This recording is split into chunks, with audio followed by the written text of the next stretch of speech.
안녕하십니까. 새누리당 원내대변인 윤영석입니다.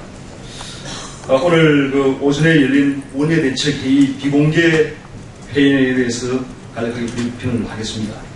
먼저 오늘 오전에 원내대책회의 시에 조태열 외교부 차관이 참석해서 일본 정부의 코로나 시정 검증 관련 사항에 대해서 보고가 있었고, 이에 대해서 참석 의원들의 많은 의견이 있었습니다.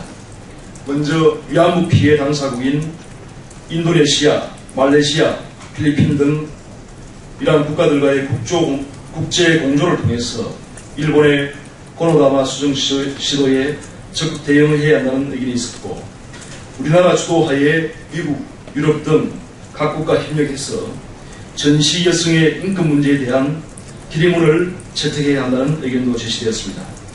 또 7월 초에 방한하는 시진핑 중국 국가주석에게도 일본의 고노다마 수정 시도에 대한 우리의 입장을 분명하게 표명하고 중국과의 공동보조를 이끌어내야 한다는 의견이 있었고, 국회 차원에서도 한일의원연맹 등을 통해서 일본 정부의 부당성에 대한 지적을 해야 한다는 발언도 있었습니다. 특히 이완구 원내대표께서는 고노다마를 훼손하고 왜곡하는 아베 총리의 역사인식을 강하게 질타하고 정부가 강력하고 단호하게 대응을 해야 하며 새누리당도 이와 관련한 다각적인 조치를 모색하겠다고 강조를 했습니다. 다음으로 세월호 국조특위의 정상적인 가동을 촉구합니다. 먼저 지난 6월 2일부터 활동을 시작한 세월호 국조특위는 아직까지 기간보고 일정조차 잡지 못하고 있습니다. 당초 세월호 국조특위를 통해서 진상조사, 책임자 처벌, 재발방지 대책을 마련해야 함에도 성과는 전무한 실정입니다. 특히 양당 간사 합의로 6월 26일과 27일에 해양수산부와 해경에 대한 기간보고를 받기로 합의했지만 새정치민주연합의 갑작스러운 일정 변경 요구로 기간보고 계획이 꼬이면서 지금은 국조특위가 파행을 하고 있습니다. 기간보고가 실종자 수색에 지장을 준다면 실종자 수색과 관련된 해수부, 해경 등 3개 기간은 뒤로 미루고 나머지 19개 기간은 26일부터 바로 시작한 것이 옳습니다. 새 정부는 세월호 참사의 조속한 진상조사를 위해서 적극적인 협조를 해주실 것을 다시 한번 촉구합니다. 다음으로 원구성 합의, 그 이유가 중요하다는 내용으로 말씀드리겠습니다. 지난 23일 어제 양당 원내대표 간의 19대 국회 후반기 원구성에 합의를 했고, 오늘 본회의를 통해서 상임위원장을 선출할 예정입니다. 20일 넘게 끌어온 후반기 원구성이 여야 간에 합의된 것은 환영할 일입니다. 하지만 앞으로 후반기 국회가 해결해야 할 문제가 산적해 있다는 점을 기억을 해야 합니다. 먼저 인사청문회에 대해서 말씀드리겠습니다. 현재 한민구 국방부 장관 후보자 인사청문 요청안이 국회에 회부되어서 24일로 청문회 실시기간 만료를 앞두고 있습니다. 또 8건의 장관 후보자 인사청문 요청안이 국회로 회부될 예정입니다. 국회 후반기 원구성이 합의되었으므로 정부의 인사청문 요청안에 신속하게 대응하여 내실 있는 인사청문회를 진행을 해야 할 것입니다.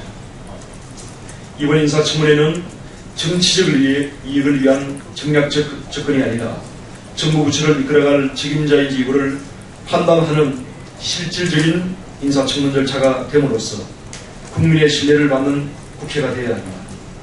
둘째, 국정감사 분리 실시에 대해서 말씀드리겠습니다. 2013년 국감은 8월 26일부터 열흘간, 또 10월 1일부터 열흘간 분리해서 실시합니다. 국감을 분리해서 실시하는 근본 취지는 내실 있고 제대로 된 국감과 철저한 예산 심사를 위한 것입니다. 그런데 올해는 후반기 원구성 문제가 겹치면서 상임위 배정이 늦어졌고 국감을 위한 시간이 다소 부족한 것이 사실입니다. 이러한 문제점을 감안하여 국감이 부실하게 되지 않도록 새누리당은 각 상임위를 중심으로 철저하게 준비를 해나가겠습니다. 마지막으로 세월호 사고 재발방지 4대 입법의 조속한 추진이 필요한 사항입니다.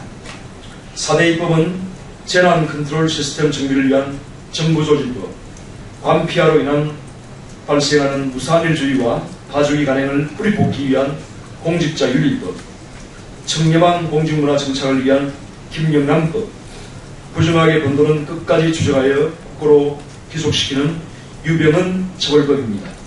새누리당은 19대 국회 후반기가 시작되면서 당면한 많은 현안들을 해결하기 위해서 최선을 다할 것입니다.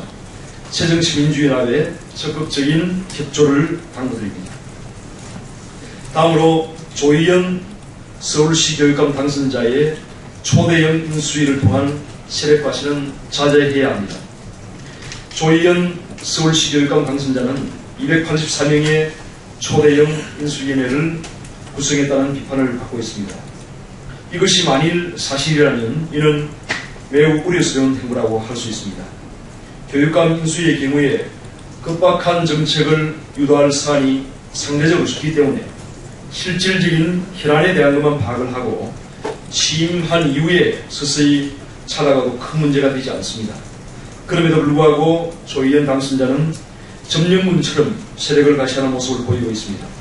더구나 인수위원 중 상당수가 현직 교사에서 학생들의 교육에 큰 피해를 줄 수 있습니다.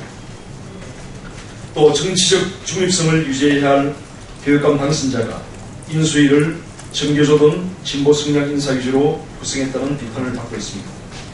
조희연 당선자는 284명의 초대형 인수위의 진위 여부와 현직 교사의 참여에 대한 입장을 밝히고 이념적으로 편향된 성향의 인수위 구성 문제를 시정할 것을 촉구하는 바입니다. 이상입니다.